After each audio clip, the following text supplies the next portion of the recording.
आइए खबरों में आगे बढ़ते हैं। आधी दुनिया में कुदरत का कहर देखने को मिल रहा है।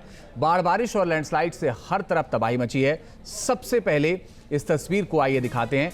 सड़क पर रफ्तार से गाड़ियां चल रही हैं और अचानक पहाड़ दरकने लगता है।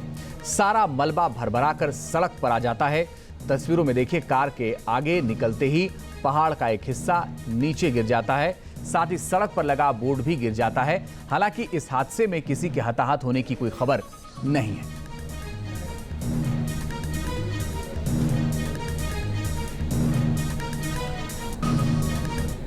आधा हिंदुस्तान इस वक्त सैलाब की मार झेल रहा है।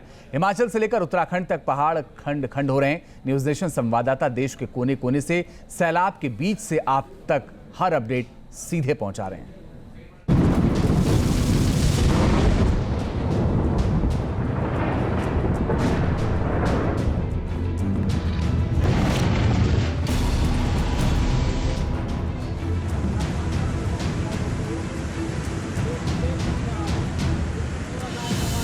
हिमाचल प्रदेश में कुदरत के कहर के बीच रेस्क्यू ऑपरेशन तेज है।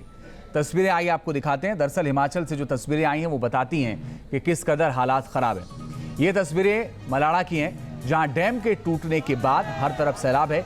इस बीच मलाड़ा पावर प्रोजेक्ट के टनल में फंसे कर्मचारियों के रेस्क्यू की तस्वीर देखिए। तस्वीरों में देखिए, रस्सी के सहारे मलाड़ा पावर प्रोजेक्ट के टनल में फंसे कर्मचारियों का रेस्क्यू किया जा रहा है। अब तक मलाड़ा में 4 कर्मचारियों का रेस्क्यू फिलहाल किया जा चुका है। राहत की बात यह है कि 4 कर्मचारी जो फंसे थे उनका रेस्क्यू कर लिया गया है। ये सबसे ज़्यादा फिलहाल राहत की बात है कि जो 4 कर्मचारी थे उन्हें निकाल लिया। कल आपको बता दें कि मलाड़ा डैम में दिक्कत आई थी, उसके बाद पानी ओवरफ्लो हो गया था और डैम में जो लोग फंसे थे इस प्रोजेक्ट में उनको फिलहाल निकाल लिया गया। ऑपरेशन जिंदगी चलाई गई और यहाँ पर फंसे लोगों को फिलहाल देखिए कैसे निकाला गया। आसान बिल्कुल भी नहीं था निकालना। बावजूद इसके रेस्क्यू की टीम ने ऑपरेशन जिंदगी चलाकर इन सभी लोगों को सुरक्षित बाहर निकाला है। और ये जो तस्वीर फिलहाल आप देख रहे हैं, ये मंडी की तस्वीर है। ये अलग तस्वीर है। कुछ तस्वीरों में देखिए, रेस्क्यू टीम ऑपरेशन जिंदगी में जुटी है। राजबन में दूसरे दिन भी सर्च ऑपरेशन जारी है। तस्वीरों में देखिए, रेस्क्यू टीम जिंदगी की तलाश में लगातार जुटी है। दरअसल बादल फटने से 3 घर इसके चपेट में आ गए थे और 7 लोग लापता हो गए थे, जिसमें से 3 लोगों के शव कल बरामद हो गए थे, लेकिन अभी भी 4 लोगों के लापता होने की जानकारी है।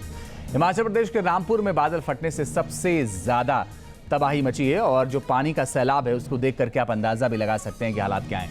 रेस्क्यू ऑपरेशन तेजी के साथ चल रहा है। आप तस्वीरों में देख सकते हैं, रेस्क्यू टीम इस इलाके में ऑपरेशन जिंदगी चला रही है और बादल फटने के बाद से लापता लोगों की यहां पर तलाश लगातार की जा रही है।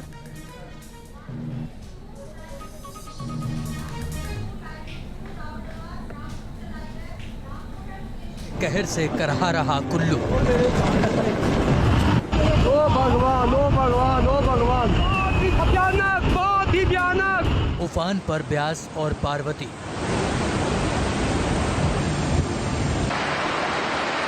हर तरफ बर्बादी। सैलाब में समाया आशियाना। सबसे बड़ी चुनौती जिंदगी बचाना।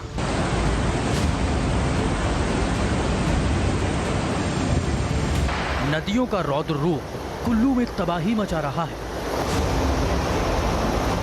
बादल फटने के बाद लोग सदमे में हैं। पार्वती नदी लगातार खतरे के निशान के ऊपर बह रही है, जिससे निचले इलाकों में हालात बिगड़े हुए हैं। नदी के तेज बहाव की वजह से जमीन का कटाव भी हो रहा है, जिससे चुनौतियां बढ़ गई हैं। ये देखो, पूरा ही पहाड़, मतलब ऊपर से ही आ गया है पूरा इधर देखो। और ये है नाला नीचे और वो शनि मंदिर यहाँ ऊपर, और यहाँ से आगे को है रोड, मलाना रोड। और ये है पॉइंट यहाँ पे गाड़ियाँ लगाई है बहुत लोगों ने। भाई खतरनाक ही मंजर हो गए वाकई में यार। यहाँ देखो भाई, बाढ़ की तबाही के साथ ही पहाड़ दरकने से भी काफी नुकसान हुआ है।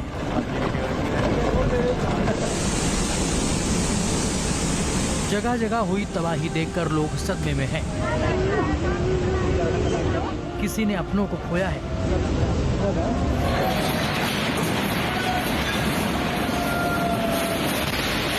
तो किसी का आशियाना इस तबाही में धराशायी हो गया। मलाना डैम फटने के बाद निचली इलाकों में काफी बर्बादी हुई है। लोगों के घर, खेत, मंदिर सब बह गए।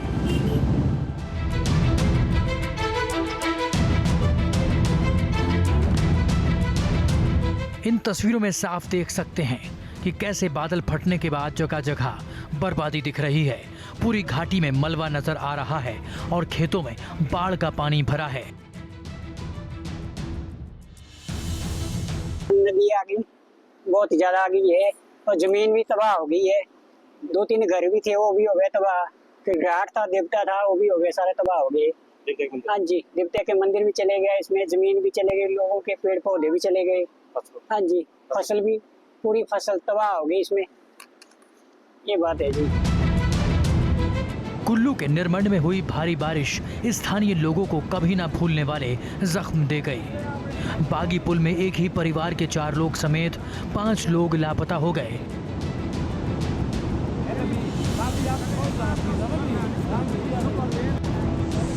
नैन सरोवर और भीमडवारी नाले में बादल फटने से फ्लड 3 तरफ बढ़ गया। सिंगाट, बागी पुल, सतलुज से सटे करपण खड्ड तक के इलाकों में भारी तबाही का मंजर बना हुआ है। बादल फटने के बाद लोगों को बारिश के साथ भयंकर आवाजें सुनाई दी। रात में लाइट न होने से लोगों को कुछ समझ नहीं आया और जब तक उन्हें डैम टूटने की जानकारी मिलती तब तक काफी देर हो चुकी थी। तो लगभग 5:31 पर अनिल नेगी जी का मकान, जो 4 मंजिला बिल्डिंग थी, वो ढह गई। लकड़ी का मकान था और वो ढह गया। उसके तुरंत बाद हमें ऊपर से दोबारा फोन आया कि मलाना 2 का डैम जो है टूट चुका है, 1 का डैम फट चुका है। उसके 3-4 ब्लॉकों से पानी नीचे से रिसाव करके जो है निकल गया और 10 मिनट के अंदर देखते देखते जो है हमारा ये जो नीचे वाला है ये सारा बह गया और आगे तक सारा नुकसान हो गया। इसमें हमारे सेब के बगीचे, जबकि 15 दिन के बाद हार्वेस्टिंग शुरू होनी थी, वो भी चले गए। नीचे सबकी प्रॉपर्टी चल गई। आसमानी तबाही कई परिवारों को जख्म दे गई और अब मलाना डैम को लेकर भी सवाल उठने लगे हैं। लोगों का आरोप है कि डैम के लोगों ने बादल फटने के बाद अपनी जान बचाने के लिए फ्लड गेट खोल दिए, जिससे निचले इलाकों में तबाही आई। ओ भगवान, ओ भगवान, ओ भगवान, भयानक, बहुत ही भयानक, बहुत ही भयानक। मलाना डैम का पानी अपने साथ तबाही लाया। लोगों के सामने अब जीने मरने का सवाल है। किसी के पास छत नहीं है तो किसी की पूरी जमीन ही बह गई है। इसलिए स्थानीय लोग डैम से जुड़ी खामियों की जांच कराने की भी मांग कर रहे हैं। जो मलाना 2 पावर प्रोजेक्ट है, उन्होंने रात को अपने आप को बचाने के लिए आनंद फानन में, जल्दबाजी में सारे गेट खोल दिए और जिसके कारण से पानी एकदम से तेजी से आया और जिसके कारण से कि मलाना 1 का भी जो था उसका भी, यानी उसमें भी नुकसान हुआ। और मुझे ये लगता है कि इन दोनों प्रोजेक्टों पर भी किसी ना किसी तौर पर जांच बिठानी चाहिए। लोगों ने क्या किया, जो डैम में जो स्टॉक पानी था उसका गेट एकदम से सारे खोल दिए और गेट खोलने से क्या हो, पानी पूरा स्पीड से आया और खुद उस जगह को छोड़ के वो चले गए। और उसके बाद उन्होंने कॉल की, दूसरी जगह उन्होंने फॉर्मेशन दी निचले वाले को कि भाई आप लोग चले जाओ, मैंने डैम का पानी छोड़ दिया है। और उसकी वजह से पानी ज्यादा होने के कारण से नीचे जो मलाना 1 का जो डैम था वो उस डैम में चला गया और डैम टूट गया। टूटने के बाद क्या हुआ, पानी की फ्लो एक्स्ट्रा हो गया और उसने सारा नुकसान कर दिया। कुल्लू के बागी पुल सड़क का मुख्य पुल टूटने से संपर्क कट चुका है। करीब 11 घर पानी में बह गए हैं। बागी पुल से करपण खड्ड तक करीब 12 फुट ब्रिज पानी में बह गए, जिससे आवाजाही करने में भी मुश्किलें हो रही हैं। लापता लोगों की तलाश के लिए लगातार रेस्क्यू ऑपरेशन चलाया जा रहा है, मगर जिस तरह तबाही हुई है उससे इतना तो साफ है कि कुदरत से मिले ये जख्म इतनी आसानी से भरने वाली नहीं है। Team news nation. और सीधे ग्राउंड जीरो का रुख कर रहे हिमाचल के रामपुर में मौजूद हमारे सहयोगी राहुल डबास। बताइए राहुल, इस वक्त हालात क्या हैं?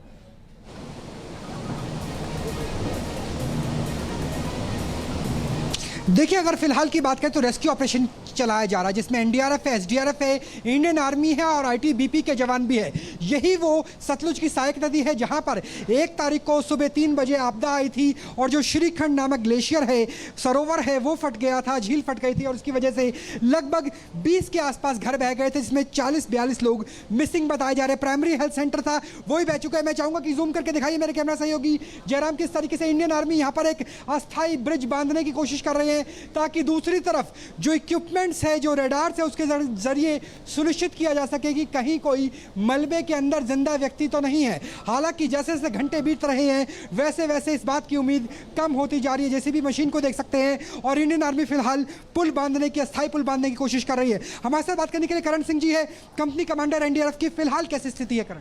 फिलहाल हमारे जो कंबाइंड ऑपरेशन चला हुआ है और उस डायरेक्शन में जहाँ जहाँ पर विक्टिम होने की संभावना है वहाँ पर फिजिकल सर्च इक्विपमेंट की सहायता से अप्रोच बनाई जा रही है और कोशिश की जा रही है कि उनको लोकेट करने की जहाँ पर भी संभावना है। जैसे आप नाले को उस पार देख रहे हैं, वहाँ पर हमारी एक टीम लगी हुई है। वहाँ पर एक मकान था जिसमें विक्टिम होने की संभावना है। ऑलरेडी वहाँ पर एक हम कटर्स देख सकते हैं, डिटेक्टर्स देख सकते हैं, किस तरह के इक्विपमेंट्स का इस्तेमाल कर रहे हैं। क्या अभी भी उम्मीद है कि कोई जीवित व्यक्ति मिल सकता है? सर देखो, जीवित व्यक्ति का सर संभावना हम नेग्लेक्ट नहीं कर सकते कि विक्टिम लाइव विक्टिम नहीं हो सकता, लेकिन इस दौरान वहाँ पर मतलब कि रेस्क्यू ऑपरेशन चला हुआ है और विक्टिम हम पूरी कोशिश करते हैं, पहले आइडेंटिफाई करते हैं कि कोई विक्टिम लाइव विक्टिम तो नहीं है, फिजिकली सर्च करते हैं, टेक्निकल सर्च करते हैं और इसी तरह से दूसरा यहाँ पर भी और एक टीम हमारी उसकी बैक साइड में लगी हुई है, वहाँ पर भी फिजिकल सर्च चला है। टीम के जरिए काम किया जा रहा है। मैं चाहूँगा कि मेरे कैमरा सहयोगी थोड़ी आगे आए क्योंकि हम परिवार वालों से ही बात करने की कोशिश करेंगे क्योंकि यहाँ पर ऐसे कई परिवार वाले हैं जिनका पूरा का पूरा परिवार बह चुका है और उनसे भी हम बात करने की कोशिश करेंगे।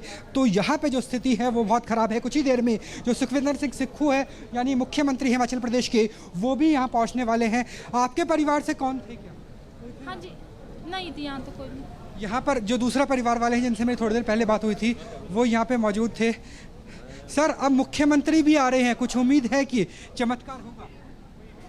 आशा तो पिछले कल से है। पिछले कल भी सारा दिन हम आशा में थे कि प्रशासन या सीएम साहब आएंगे, थोड़ा हौसला अफजाई करेंगे। इतने स्तब्ध परिवार गए, पूरे परिवार गए, पूरा कोई। आपकी बेटी की क्या उम्र थी और उनके दो बच्चे? बेटी की उम्र 34 साल होनी थी। बच्चे, एक उनकी बेटी 7 साल की थी, एक 4 साल का बेटा था। 4 साल के। देखिए, ये उनकी बहन है, रो रो के इनका बुरा हाल है। उन्हें उम्मीद है कि कोई करिश्मा होगा, चमत्कार होंगे। उनके पति फिलहाल बात करने के लिए तैयार नहीं और वो लगातार टटोल रहे हैं, निहार रहे हैं उसी नदी की धारा को जो सतलुज की सहायक नदी है कि क्या पता कोई करिश्मा हो जाए। तो ये फिलहाल हृदय विदारक स्थिति है रामपुर की, हिमाचल प्रदेश के अंदर। जी अंजीत। तो अभी भी रेस्क्यू ऑपरेशन चल रहा है, लेकिन कितने लोग लापता हुए हैं राहुल वहां पर और कितने लोगों की तलाश अभी जारी है? कितने परिवार ऐसे हैं जिनका घर बह गया? कुछ आंकड़े क्या सरकार की तरफ से भी जारी किए गए हैं?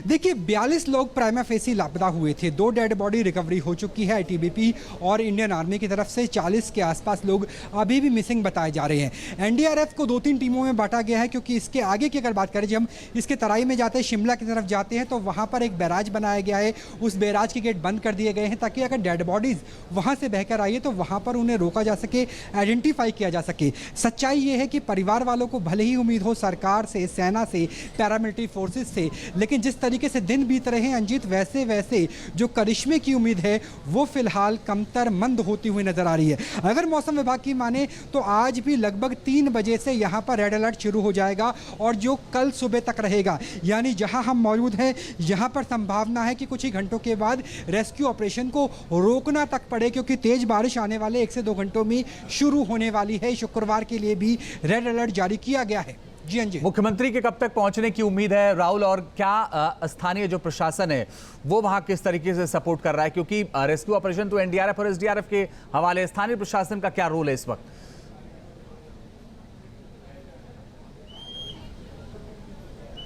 देखिए, स्थानीय प्रशासन और जो पुलिस है, एसडीआरएफ है वो मिलकर काम कर रहे हैं। यहाँ पे कुछ ही देर पहले डीसीपी पहुँचे थे, कलेक्टर पहुँचे थे और कलेक्टर ने पहुँच के पूरी जायज़ा लिया। जो यहाँ पे टीम्स मौजूद हैं उनके लिए जो भी उन्हें इक्विपमेंट चाहिए, चाहे जेसीबी की बात हो, चाहे खाने पीने की सामग्री की बात हो, वो अरेंज की जा रही है। और अब देखिए तस्वीरें लगातार बदल रही है और ऐसा लग रहा है कि मुख्यमंत्री किसी भी समय यहाँ पहुँचने वाले हैं, क्योंकि जो वक्त था वो 2 बजे का रखा गया था मुख्यमंत्री के पहुँचने का। और जो मुख्यमंत्री का काफिला है वो देखिए, लाइव तस्वीरों में देखिए कि मुख्यमंत्री का काफिला अब से कुछ ही देरों के बाद यहाँ पहुँचने वाला है। यानी जो मुख्यमंत्री है वो यहाँ पर पहुँचेंगे, जायज़ा लेंगे।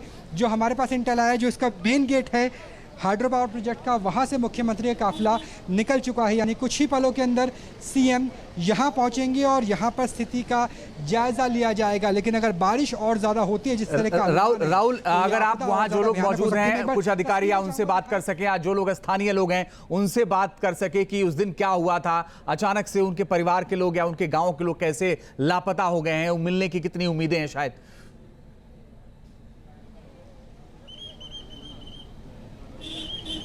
बिल्कुल, जो यहाँ पे स्थानीय लोग हैं हम उनसे बात करना चाहेंगे।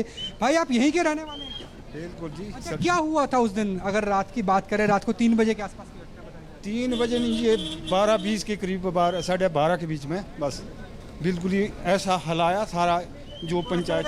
बहुत तेज आवाज या भूकंप कैसा है? भूकंप कोई पता नहीं जी, जैसे मान लो यहाँ आया उनको थोड़ा सिग्नल तो हो गया था, फिर जैसे भी देखो सारा एक ही फैमिली से मर गए, तो डेथ की 38। छोटा हॉस्पिटल भी था, प्राइमरी हेल्थ सेंटर? नहीं, ठीक ठाक हॉस्पिटल था। हाँ जी। कितने मंजिल का? वो 2 मंजिला था जी। 2 मंजिल हॉस्पिटल? हाँ जी। और कितने घर अंदाजन रह गए होंगे?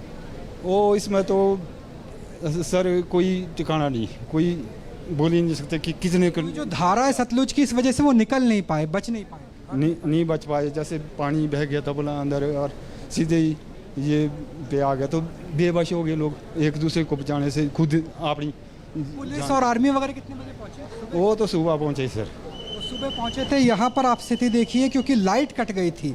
एक बहुत बड़ी सिंधु की सहायक नदी की जो जलधारा, सतलुज की जलधारा है, वो यहाँ से जाती है, लिहाजा बचने का कोई वक्त नहीं था। 12 बजे और 3 बजे के बीच में ही लगभग आधा दर्जन से लेकर 1 दर्जन घर बह चुके थे। राहुल, चूंकि मुख्यमंत्री आने वाले इसलिए डीएम-एसपी सारे लोग मौके पर होंगे, अगर अधिकारियों से आपकी बात हो पाए कि रेस्क्यू ऑपरेशन को कैसे और बड़ा किया जा रहा है, कैसे और बेहतर किया जा रहा है।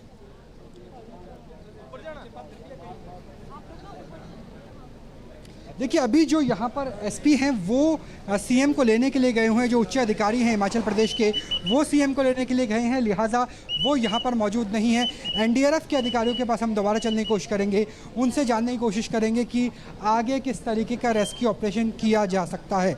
सर, आपने कहा था कि आगे भी कुछ लोग हैं जो मिसिंग हो सकते हैं, वहाँ भी आपकी टीम जाएंगी। आगे की क्या प्लानिंग है आपकी रेस्क्यू? आगे की प्लानिंग ऑलरेडी हमारी एक टीम, जैसे एसडीआरएफ की टीम भी लगी हुई है, जहाँ पर वाटर बॉडी स्टोरेज होने के चांसेस हैं। एक एनडीआरएफ की टीम है जो कि सुन्नी में लगी हुई है, वहाँ पर वाटर बॉडी स्टोरेज होने के चांसेस हैं। क्योंकि जितनी भी डेड बॉडीज़ वगैरह या कुछ बॉडीज़ वगैरह के चांसेस होते हैं, तो वो यहाँ से वास अवे होकर वाटर जहाँ पर स्टोरेज होगा वहाँ पर चांसेस होते हैं वहाँ पर मिलने के।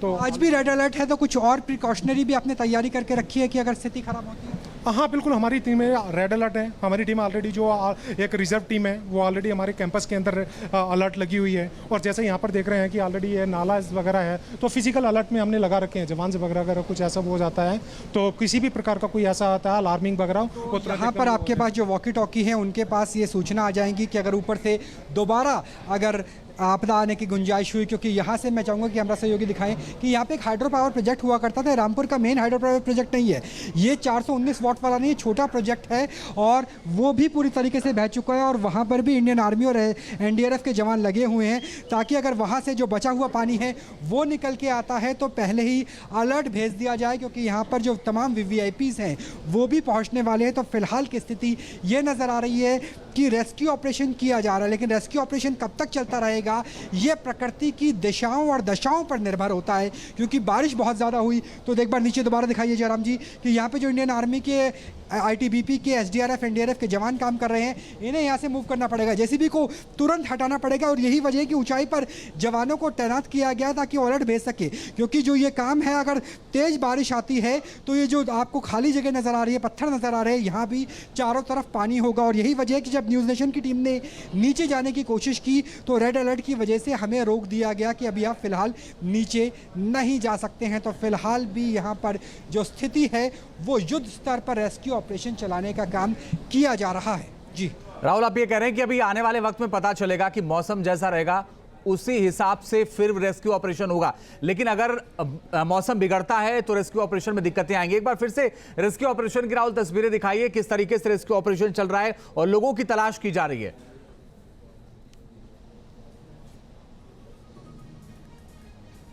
देखिए, मैं आपको सिलसिलेवार तरीके से बताता भी रहूँगा कि उस दिन क्या हुआ था और अब स्थिति क्या है और तस्वीरें दिखाएंगे। सबसे पहले जो ऊपर है वो दिखाइए, हाइड्रो पावर प्रोजेक्ट हुआ करता था, छोटा हाइड्रो पावर प्रोजेक्ट, और यहाँ पर लगभग 12 बजे से लेकर के 2 बजे तक यहाँ एक छोटा बैराज था, वो टूट गया था। ऊपर एक खंड था, श्रीखंड, वहाँ से जो ग्लेशियर का पानी था वो नीचे आता है और नीचे आने के बाद जो ये पूरा हिस्सा आपको सतलुज की सहायक नदी है, हालांकि सतलुज नदी यहाँ से लगभग 2 किलोमीटर की दूरी पर है, वो बह जाता है। और उसके बाद जो घर बसते हैं वो आप देख सकते हैं कि सिर्फ एक 2 मंजिला मकान बचा हुआ है। उसके अलावा प्राइमरी हेल्थ सेंटर, छोटा अस्पताल 2 मंजिल का, और उसके आसपास के 10 से 12 घर एकदम से बह गए थे।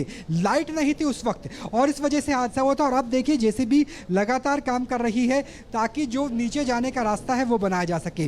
जो इंडियन आर्मी है ये एक अस्थाई पुल बांधने की कोशिश कर रही है ताकि उस तरफ जाकर के ऑपरेशन को अंजाम दिया जा सके, क्योंकि रडार्स लेकर जाया जा रहा है, कैनाइन यूनिट मंगाई जा रही है ताकि अगर अंदर कोई व्यक्ति जीवित है तो उसकी खोज खबर लगाई जा सके। और उसके बाद जो नीचे की तरफ दिखाएंगे तो नीचे की तरफ भी ऐसे कई घर हैं जिन्हें अब वहां से लोगों को हटा दिया गया है। और वहां भी आपको जो ऑरेंज कलर में नजर आएंगे दरअसल ये एनडीआरएफ के जवान है, और उसके अलावा खाकी में आईटीबीपी और इंडियन आर्मी के जवान लगातार काम कर रहे हैं। तो रेस्क्यू ऑपरेशन अभी भी चल रहा है और उम्मीद है कि जब मुख्यमंत्री पहुंचेंगे तो परिवार वालों से मुलाकात करेंगे और आगे की स्थिति भी स्पष्ट हो पाएगी कि आगे कैसे ही रेस्क्यू ऑपरेशन को चलाया जाएगा। और क्या जो बैराज के आगे वाले गेट है जो शिमला तक जाती है, सतलुज नदी के पास का इलाका, वो बंद किया जाएगा ताकि जो डेड बॉडीज़ है, क्योंकि यहाँ पे जो हमारे लोगों से बात हुई उन्होंने कहा था कि अगर हमारे जीवित नहीं रहे अपने तो कम से कम हमें पार्थिव शरीर तो मिल जाए, तो वो भी अभी तक नहीं मिल पाया है। तो ऐसी विकट परिस्थितियों में भारतीय सेना और अर्धसैनिक बलों के जवान, हिमाचल प्रदेश पुलिस के जवान काम कर रहे हैं। जी राहुल, एक तो बड़ी और अहम बात यह है कि रेस्क्यू ऑपरेशन चल रहा है, क्या जेसीबी को बढ़ा दिया जाए और एनडीआरएफ के जवानों की संख्या बढ़ा दी जाए तो क्या ये रेस्क्यू और जल्दी हो जाएगा? अगर आप अधिकारियों से बात कर सकें।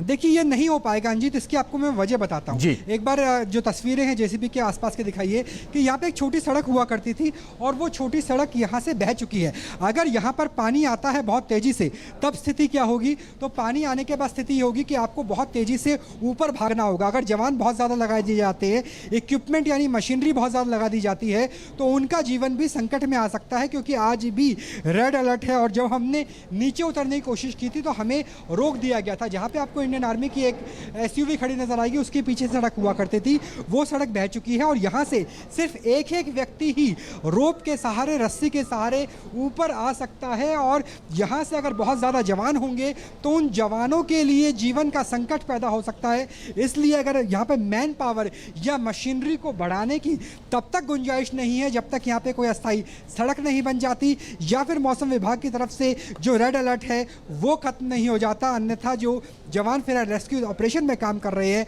उनके जीवन के लिए भी संकट पैदा होने की संभावना अभी भी लगातार बनी हुई है और अभी भी लगातार रुक रुक के बारिश चल रही है। जी राहुल, एक और अहम सवाल है कि पिछले साल हमने देखा था हिमाचल में किस तरीके से तबाही हुई थी और इस बार भी हम ये देख रहे हैं कि हिमाचल के कई जिलों में हालात बिगड़ते जा रहे हैं। इसके पीछे की वजह क्या है? फोन कट गया क्या?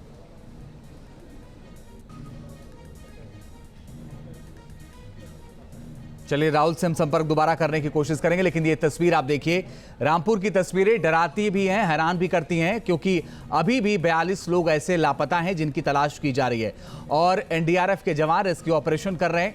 थोड़ी देर में रामपुर में मुख्यमंत्री भी पहुंचने वाले हैं, कुछ ही मिनटों में पहुंचेंगे, पीड़ित परिवारों से मुलाकात करेंगे। राहुल, पिछले साल भी हमने इसी तरीके की तबाही देखी थी हिमाचल में, इस बार भी हम इसी तरीके की तबाही देख रहे हैं। कई जिलों में हालात बद से बदतर होते जा रहे हैं, क्या वजह है इसके पीछे की?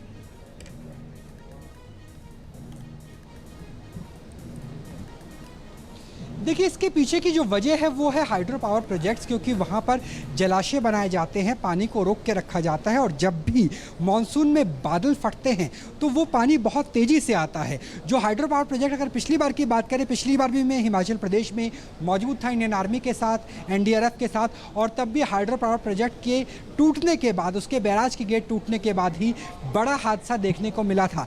अच्छी बात यह है कि लगभग $800 मिलियन की वजह लागत से बनाया गया जो रामपुर हाइड्रो पावर प्रोजेक्ट है वो जस का तस बना हुआ है, क्योंकि अगर वो टूट जाता तो स्थिति बहुत ज़्यादा ख़राब हो सकती थी। क्योंकि उसके अगर पंखों की बात करें, जो टरबाइन घूमती है वो 18 फीट के हैं और वहाँ पर लगभग 15 किलोमीटर लंबी तो सुरंग है, तो वहाँ पे स्थिति ख़राब हो सकती थी। राहत की बात यह है कि वो हाइड्रो पावर प्रोजेक्ट फ़िलहाल ठीक है, लेकिन जो छोटे हाइड्रो पावर प्रोजेक्ट थे जो श्रीखंड के और यहाँ पर जहाँ मैं मौजूद हूँ उसके बीच में लगे हुए थे, उसके टूटने की वजह से, और उससे जब जैसे ही वो टूटता है तो अलार्म नहीं बजते हैं, सायरन नहीं बजता है, उसकी वजह से लोगों के पास रिएक्शन का समय नहीं था ताकि वो यहाँ से निकल सके, बच सके। और जो जलधारा, दोबारा दिखाई जलधारा, और इस जलधारा के उस तरफ जितने भी मकान थे वो तमाम मकान बह जाते हैं, वहाँ से निकलने का कोई समय ही नहीं हो पाता। तो इस जलधारा और उसके पीछे की मकान में जो मलबा आया उसी की वजह से ये बड़ी त्रासदी सामने आई है। हम कुछ लोगों से और बात करने की कोशिश करेंगे जो यहाँ के स्थानीय निवासी हैं, ताकि हम समझ सके कि उस वक्त की स्थिति क्या थी, कि क्या हुआ था। मैम, आप यहीं के रहने वाले हैं? आप यहीं के रहने वाले हैं? अच्छा, आप प्रधान जी हैं। सर, प्रधान जी ये बताइए कि उस वक्त क्यों नहीं निकल पाए? क्योंकि बारिश भी हुई होगी, शायद सायरन बजा था या नहीं बजा था, क्या? सर, सायरन एक्चुअल में ऐसा हुआ, जिस टेम्पो है ऊपर से भारी बारिश हुई, यहाँ एकदम से लाइट चली गई, कम्युनिकेशन नहीं हो पाया। जैसे इस साइड के लोग थे पुलू जिले के, सारे हमारे जो है अपने गाँव की ओर भागे। बहुत जोर की आवाज़ आई। जो जिला शिमला के पास थोड़े लोग हैं उनको बिल्कुल मौका ही नहीं दिया। जिस तरह से वहाँ जो हमारे कंपनी के लोग थे वो बुजुर्ग लोगों को निकालने की अवस्था में, वो उतने में ऊपर से। मतलब आपका गाँव 2 जिलों में बटा हुआ है, उस पार शिमला है और जहाँ हम खड़े हैं कुल्लू है। कुल्लू है जी।